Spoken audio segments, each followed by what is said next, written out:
नमस्कार दोस्तों, मैं सौरभ अग्निहोत्री। आज मैं बात करूंगा सुंदरलाल बहुगुणा जी के बारे में। ये एक ऐसी शख्सियत जिन्हें कि जितना भी कहूँ वह कम है, क्योंकि इनको एक प्रकार से देश की उस शख्सियत के रूप में जाना जाता है जो आज वर्तमान परिवेश में देखें तो बहुत ही महत्वपूर्ण है। जैसे इन्होंने जो काम किया, इसी कारण इनको पर्यावरण मित्र भी कहा जाता है। इन्होंने हिमालय की रक्षा के लिए बहुत काम किए। उन्होंने जंगलों के लिए बहुत सारा काम किया, अर्थात पर्यावरण को बचाने के लिए इन्होंने बहुत बड़े-बड़े काम किए। चिपको आंदोलन के प्रणेता के नाम से मशहूर सुंदरलाल बहुगुणा जी का जन्म 9 जनवरी 1927 को देवों की भूमि उत्तराखंड के मरोड़ा नामक स्थान पर हुआ और इन्होंने अपना अंतिम रूप से शरीर 21 मई 2021 को छोड़ दिया। और इनके बारे में अगर कहूँ तो इन्होंने प्रारंभिक शिक्षा प्राप्त करने के बाद ये बीए करने के लिए लाहौर चले गए। ठीक है। सुंदरलाल बहुगुणा जी, जिनको कि आप वृक्ष मित्र के नाम से भी जानते हैं, इन्होंने 1949 में मीराबेन व ठक्कर बापा से संपर्क किया और उनसे संपर्क में आने के बाद वे दलित वर्ग के विद्यार्थियों के उत्थान के लिए प्रयासरत हो गए तथा उनके लिए टिहरी में ठक्कर बापा हॉस्टल की स्थापना की और दलितों को मंदिर प्रवेश का अधिकार दिलाने के लिए उन्होंने आंदोलन छेड़ दिया, अर्थात दलितों के लिए भी इन्होंने बहुत सारा कार्य किया।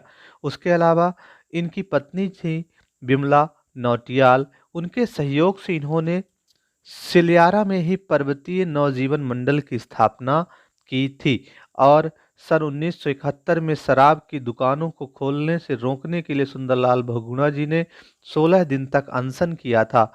इस कारण तथा चिपको आंदोलन के कारण वो विश्व भर में वृक्ष मित्र के नाम से प्रसिद्ध हो गए। तो कभी-कभी आप लोगों से यह पूछा भी गया है, वृक्ष मित्र के रूप में किसे जाना जाता है?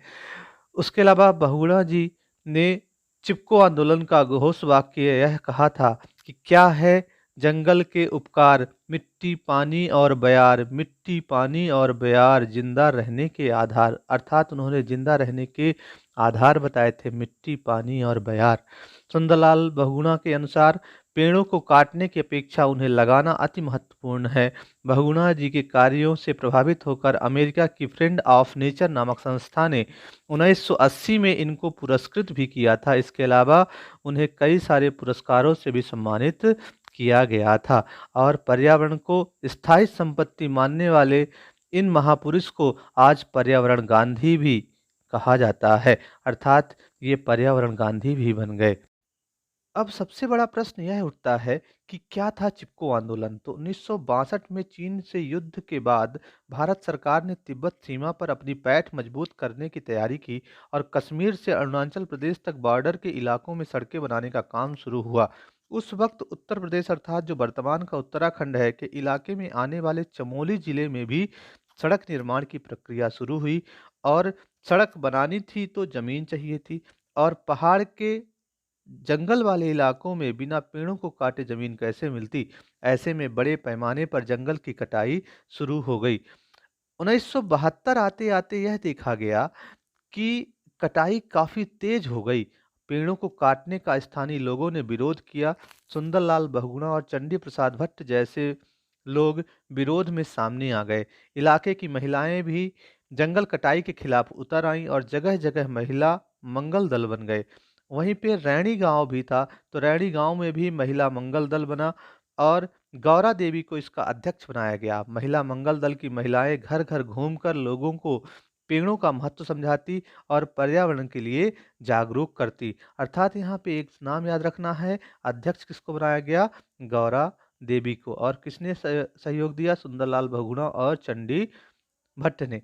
1973 की शुरुआत में तय हुआ कि रैणी गांव के 2500 पेड़ काटे जाएंगे। इसके विरोध में पूरा गांव खड़ा हो गया और 23 मार्च 1973 को पेड़ों की कटाई के विरोध में रैली निकाली गई, लेकिन इस सब का सरकार पर कोई असर नहीं पड़ा। पेड़ काटने का ठेका भी दे दिया गया। ठेकेदार पेड़ काटने पहुंच गई, तभी गौरा देवी के नेतृत्व में रैणी गांव की महिलाएं पेड़ों से चिपक गई। उनका एक वाक्य था, उन्होंने कहा कि पहले हमें काटो, फिर पेड़ को काटना। यह बात छोटी नहीं थी, यह बहुत बड़ी बात थी। नतीजतन ये हुआ कि पेड़ों को काटने का फरमान सरकार को वापस लेना पड़ा। इसके बाद पेड़ों से चिपक कर उन्हें बचाने का ये अभियान आसपास के इलाकों में भी फैल गया।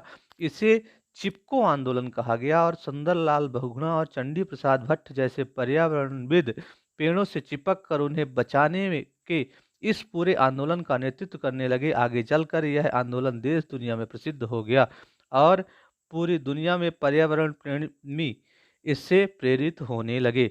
इस आंदोलन का असर यह हुआ कि उस टाइम तत्कालीन प्रधानमंत्री इंदिरा गांधी को वन संरक्षण कानून लाना पड़ा। इसके जरिए इस इलाकों में पेड़ों की कटाई पर 15 साल के लिए बैन लगा दिया गया। यहाँ तक कि केंद्र सरकार ने अलग से वन एवं पर्यावरण मंत्रालय भी बना दिया। तो यहाँ पर देखिए क्या क्या नई नई चीज़ें आ गई, मंत्रालय भी आ गया, ठीक है, और वहाँ पर बैन भी लगा दिया गया। तो यहाँ पर आज हमने जाना पर्यावरण मित्र, वृक्ष मित्र सुंदरलाल बहुगुणा जी के बारे में। और परीक्षा के केंद्र से अगर हम देखें तो यहाँ पर आपको याद रखना है चिपको आंदोलन के प्रणेता कौन थे, किस सन में हुआ था और इन्होंने क्या क्या कार्य किए, इनका जन्म कहाँ हुआ था। हो सकता है आपके पेपर में पूछ दिया जाए, ठीक है। तो ये सारी चीज़ें आपको याद रखना है। अभी एक प्रश्न आया भी था एमपीपीएससी के मेंस में, ठीक है। तो आप बिल्कुल इसको अच्छे से ध्यान रखिएगा।